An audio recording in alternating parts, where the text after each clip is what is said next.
잼.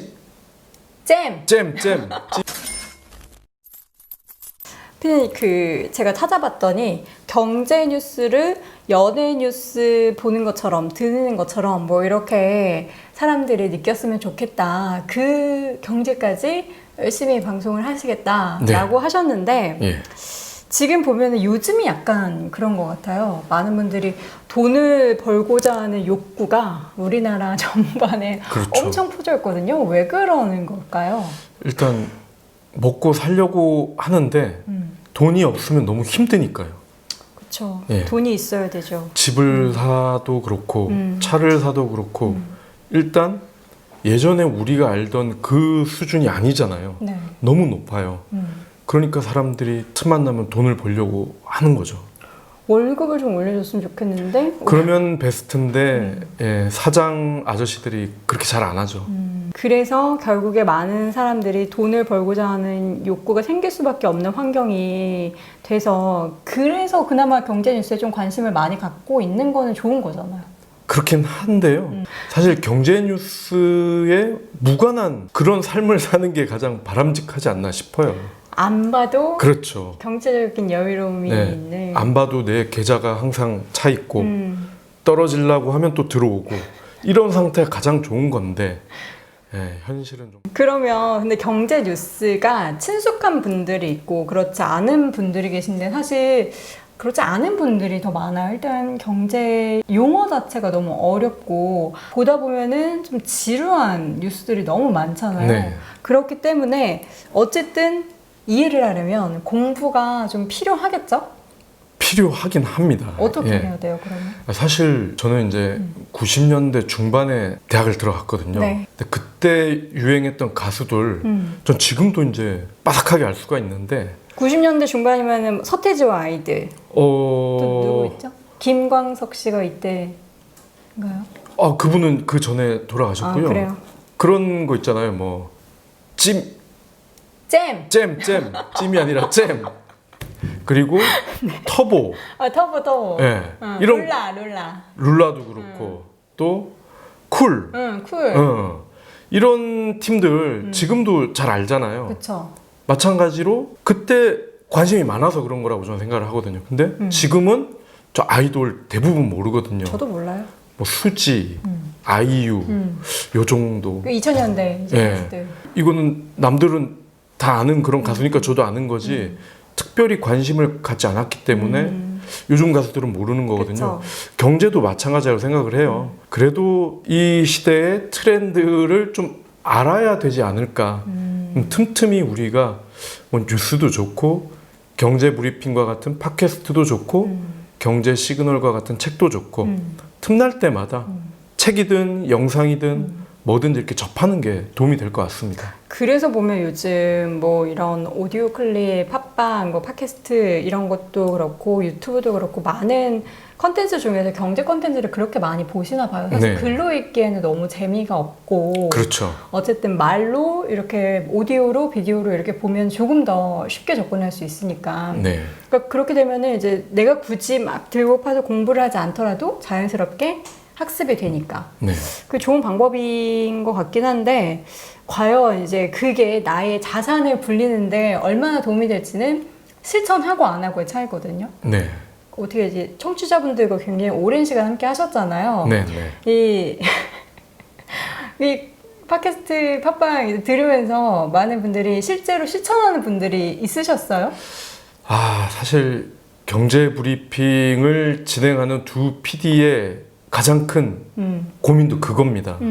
우리를 믿고서 이제 방송을 들으시는 분들이 재밌게 듣고 이왕이면 돈을 벌 수 있는 얘기도 좀 해주면 좋겠다. 이런 분들이 적잖이 계시거든요. 네. 근데 또 한편으로는 우리 자체도 앞서서 이렇게 투자를 하거나 땅을 사거나 이러지 않은데 우리가 그런 얘기를 할 자격이 있나 이런 고민이 있고요. 정말 이렇게 투자를 가르쳐 준다고 하는 이런 분들이 과연 그게 찐 정보면은 일반인들에게 그걸 알려줄까? 그러니까 저 같으면 생각해요. 저나 이 친구들, 친척들, 아주 친한 친구 그런 분들 아니면 공개를 안 할 것 같거든요. 이거 그러니까 어쨌든 경제 전반적인 이야기를 항상 이렇게 들으면서 여기에서 아이디어를 얻어서 투자로 연결이 되고 자산을 좀 불리는데 연결이 좀 됐으면 좋겠는데 많은 분들이 듣는 거는 너무 잘 듣고 재밌어 그래 그거구나. 근데 그거를 뭔가 돈을 불리는 행동으로 실천하는 거를 많이들 좀 안 하시는 것 같아서 그게 좀 안타까워요. 그러다 보니까 자꾸 이런 이야기를 안 들으려고 하고 그래서 정답이 뭐야? 떠먹여줘. 그렇죠. 이런 것만 좀 자꾸 쫓아가시려고 하고. 찍어달라고 하시죠. 저한테도 그래요. 제가 아무것도 모르는데 저는 그냥 항상 이야기하지만 진행자 나부랭이일 뿐인데 자꾸 저한테도 그래서 그게 참 좋은 건가 안 좋은 거다라는 그런 생각이 많이 들어요. 지금 보니까 두 분이 옆에 계시는데 두 분이 같이 방송하시니까 꽤 오래 되셨어요. 예, 지금 6년째 됐습니다. 근데 이렇게 어떤 관계가 그렇게 오랜 시간 지속되기 위해서는 뭔가 엮여있는 게 있거나 뭐 금전적이든 계약이든 엮여있는 게 있거나 뭐 그럴 텐데 같이 하시는 이유가 있어요? 두 분이 원래 아는 사이셨어요? 예. 직전에 신문사를 같이 다녔었어요. 예. 메트로 신문이라는 네. 지하철역 앞에서 네. 나눠줬던 신문 있잖아요. 계약 때 많이 봤어요. 예, 지금은 보기가 힘들지만 네. 그 당시에는 굉장히 잘 나갔었던 신문이거든요. 네. 그래서 거기서 같은 부서에서도 일을 오래 했었고요. 어떤 부서였어요? 그때? 경제산업부. 예. 그쪽에서 주로 같이 일을 했었고요. 네. 또 담당도 같이 공유를 하고 그랬었었죠. 그러면서 이제 친해지셨어요? 네네. 뭔가 통화하시는 게 있어서? 그렇죠. 그리고 그 당시에 저희가 이제 신문을 마감을 하고 네. 오후에 짜투리 시간이 있을 때마다 저희 둘이 이제 몰래 만나서 낯설하시고 아니요 사무실에서 사무실에서요? 예, 사무실에서 빈 회의실 들어가서 언제쯤 독립을 해야 될까 이 시기를 저희가 논의를 하고 했었죠. 그러다가 이제 그 시기가 왔다 생각하셔서 두 분이 같이 그 시기가 오기 전에 제가 먼저 나왔고요. 예. 왜 나오셨어요? 광고 압박이라든지 이런 게 너무 심해서 국장이랑 대판 싸웠대요. 예. 싸울 때 뭐 하셨어요 옆에서? 말리려고 했는데 네. 먼저 싸우고 와서 나 사표 던졌어요 하고 통보를 하더라고요. 그래서 선배는 어떻게 할 거냐?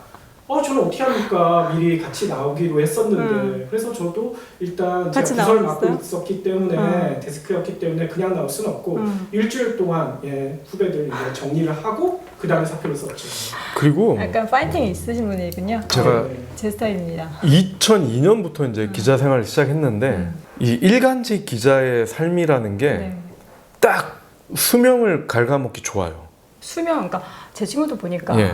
막 조근하고 또 주말에 당직 서고 이런 거 보니까 그다지 삶의 예. 질이 별로 좋아 보이진 않아요. 이게 항상 뭔가 일이 끝났다. 그리고 이제 휴식 이런 게 없어요. 그 다음날 또 발제해야죠. 예, 끝나도 끝난 것 같지가 않고 쉬어도 쉰 것 같지가 않은 그런 삶을 막 10수년째 하다가 이제 막판에 절정을 찍은 거죠. 이거 도저히 여기 있다가 내가 죽겠구나.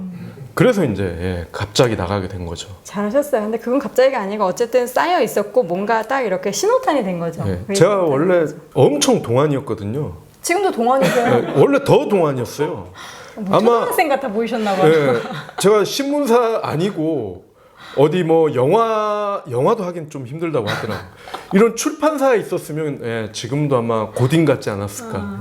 신문사가 나를 늙게 만들었다. 그렇죠. 그래서 나오셨다. 지금 그러면은 이제 퇴사하시고 좀 일을 쉬엄쉬엄 이렇게 나만의 삶을 즐기면서 하시면서 좀 동안으로 다시 돌아가신 거죠? 일단 얼굴도 그렇고 피 관련된 수치가 좋게 나오고 있어요.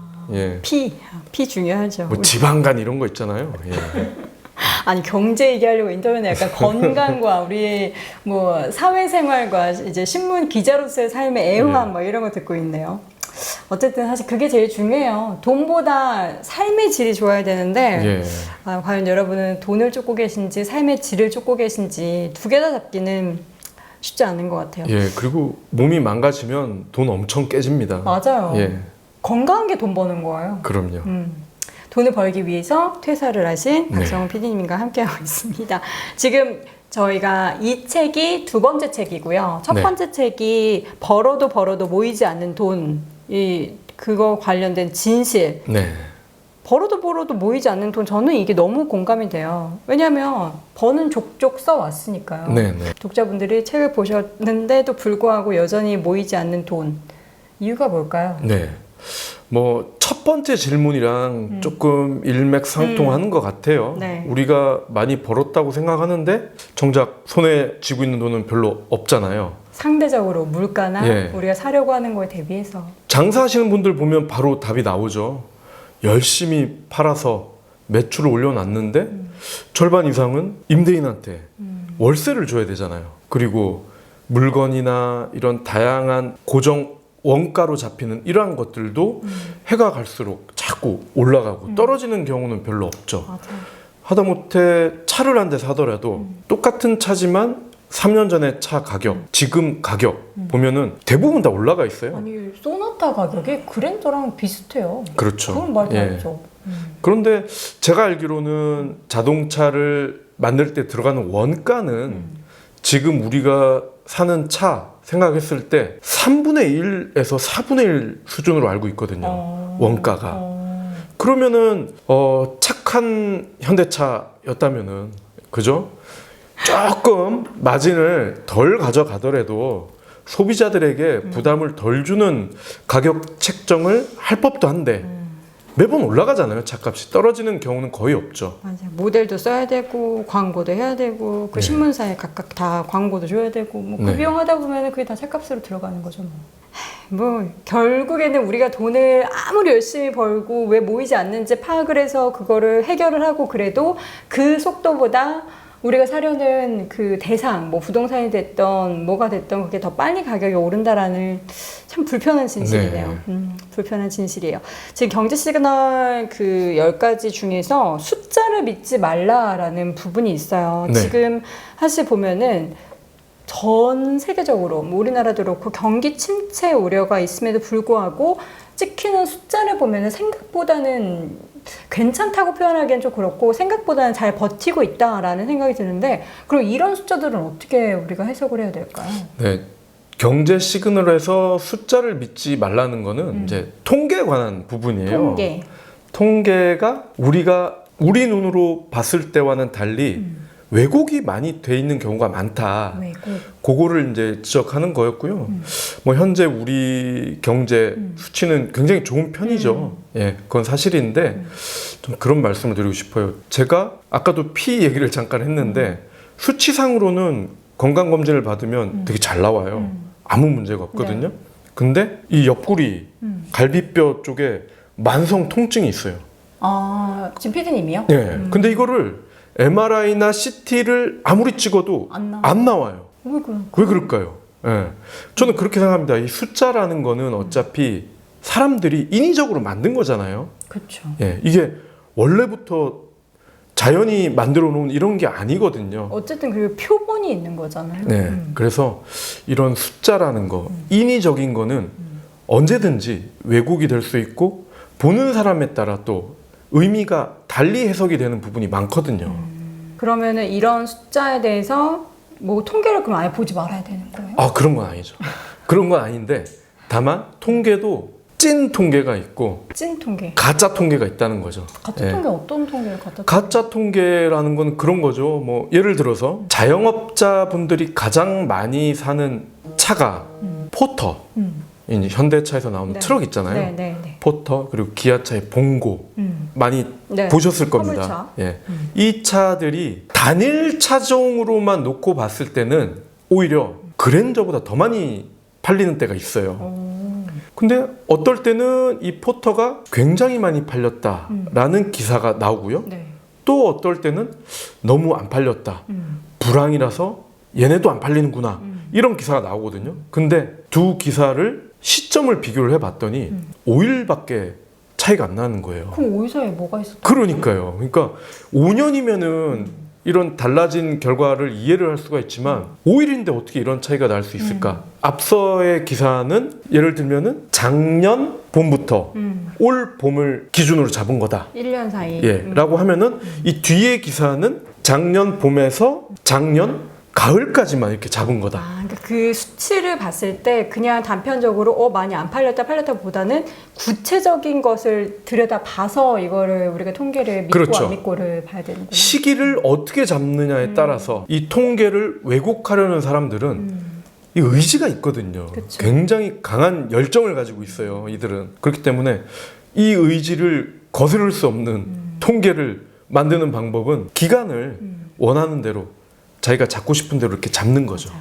이게 그런 통계를 만들어내는 통계 기관도 물론 어떤 의도가 있지만 그것을 이제 보도를 통해서 글을 쓰는 기자 언론에게도 어떤 프레임이라는 게 생기게 만드는 거잖아요. 네. 만약에 본고가 되게 잘 팔려서 자영업자가 뭐 활황을 보이고 있다 막 이런 거는 경기가 지금 좋아요라는 시그널을 계속 주고 싶어서고, 반대로 만약에 잘 안 팔려서 뭐 너무 힘들다 뭐 이런 것은 지금 좀 불황이다라는 시그널을 주고 싶어서 그런 걸 그렇죠. 하는데, 그게 우리 지금 봤을 때는 팩트이기 때문에 조작이라고 볼 수는 없지만 우리들에게는 어떻게 보면은 그게 조작된 진실로 받아들일 수밖에 없는 그런 현실을 만드는 거라서 잘 봐야겠다는 생각이 예. 듭니다. 이게. 그리고 요즘 언론들이 그런 얘기 많이 하죠. 한국의 GDP 성장률이 마이너스 3%인데 요즘 같은 시대에 마이너스가 웬 말이냐.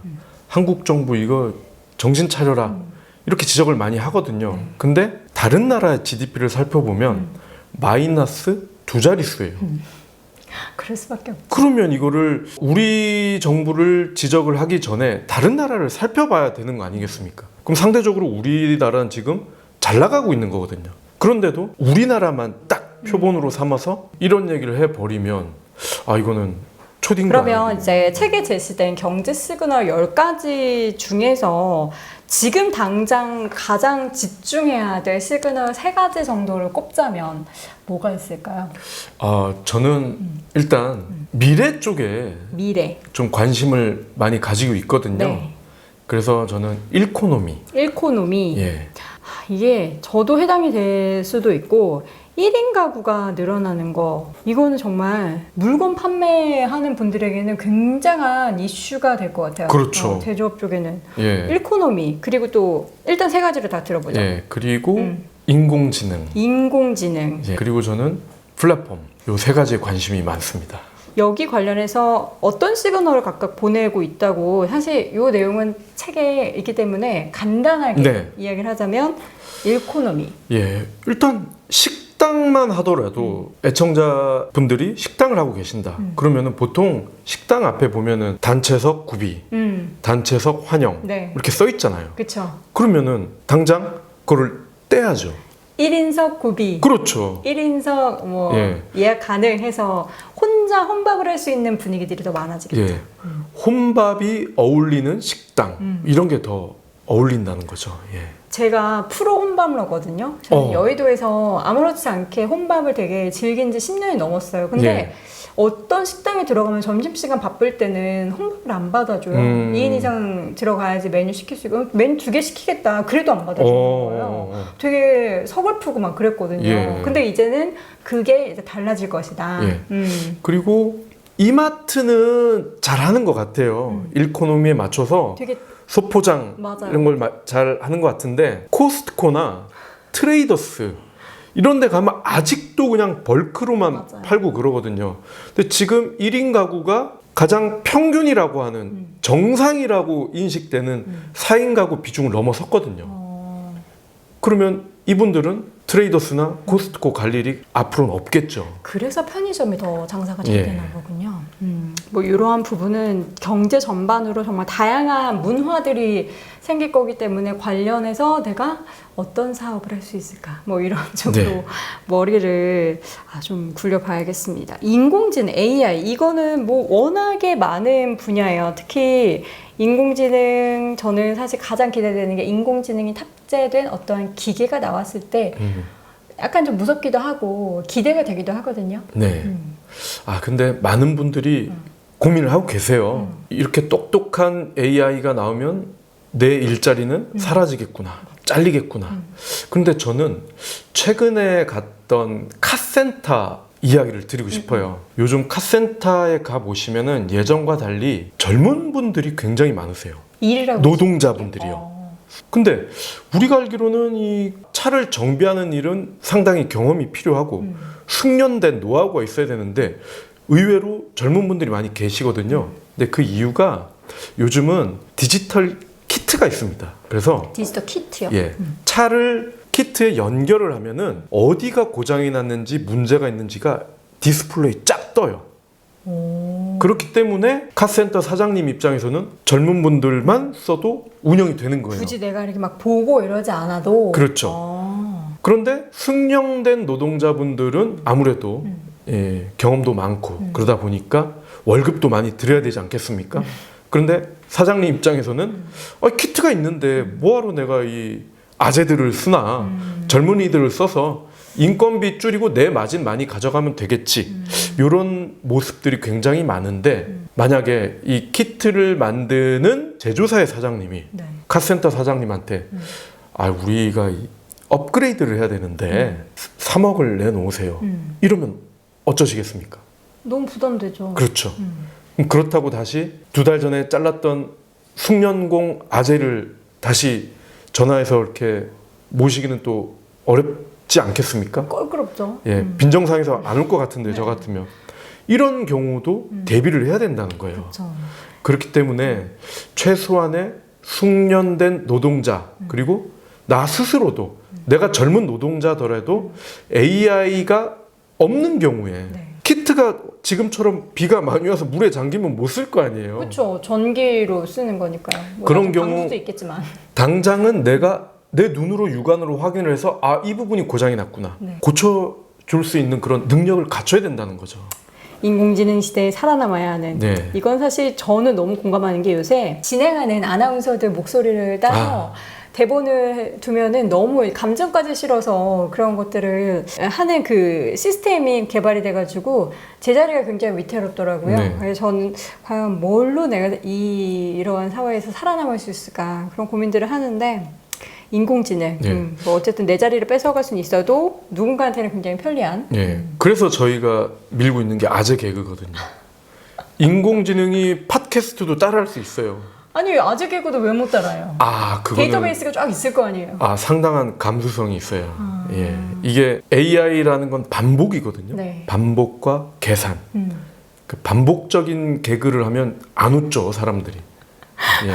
알겠습니다. 그럼 앞으로도 반복적이지 않고 참신한 그런 아재 개그 방송을 통해서 기대해 보도록 하겠고요. 예. 마지막으로는 플랫폼인데 뭐 플랫폼 같은 경우에 어떤 플랫폼을 말씀하시는 걸까요? 뭐 쿠팡도 플랫폼이죠. 그리고 직방. 네. 예. 우리가 흔히 쓸 수 있는 앱 이런 거를 그냥 플랫폼이라고 생각하시면 될 것 같아요. 저는 제가 사업에 되게 관심이 많아서 저는 이런 거 하나 개발하고 싶거든요. 네. 진짜 이런 플랫폼 하나. 그렇죠. 예. 항상 머리는 그쪽으로 가는데 다 있어가지고 뭐가 터질지 모르니까. 예. 근데 이 플랫폼이 터지려면 방금 터진다고 하셨는데 이 세 가지 조건이 있어야 됩니다. 어떤 조건이에요?